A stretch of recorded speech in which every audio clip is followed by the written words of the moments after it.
சங்கீதம் 142 அதிகாரம் 1 முதல் 7 வரை. கர்த்தரை நோக்கி சத்தமிட்டு கூப்பிடுகிறேன், கர்த்தரை நோக்கி சத்தமிட்டு கெஞ்சுகிறேன். அவருக்கு முன்பாக சஞ்சலத்தை ஊற்றுகிறேன், அவருக்கு முன்பாக என் நெருக்கத்தை அறிக்கையிடுகிறேன். என் ஆவி என்னில் தியங்கும் போது நீர் என் பாதையை அறிந்திருக்கிறீர். நான் நடக்கிற வழியில் மறைவாக எனக்கு கண்ணி வைத்தார்கள். வலதுபுறமாய் கண்ணோக்கி பாரும், என்னை அறிவார் ஒருவரும் இல்லை. எனக்கு அடைக்கலம் இல்லாமற் போயிற்று, என் ஆத்துமாவை விசாரிப்பார் ஒருவரும் இல்லை.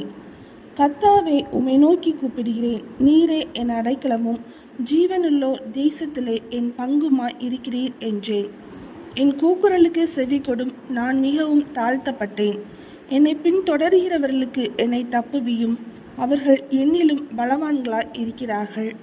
உமது நாமத்தை துதிக்கும்படி என் ஆத்துமாவை காவலுக்கு நீங்களாக்கிவிடும். எனக்கு நீர் தயவு செய்யும் போது நீதிமான்கள் சூழ்ந்து கொள்வார்கள். சங்கீதம் 142 அதிகாரம் முடிந்தது.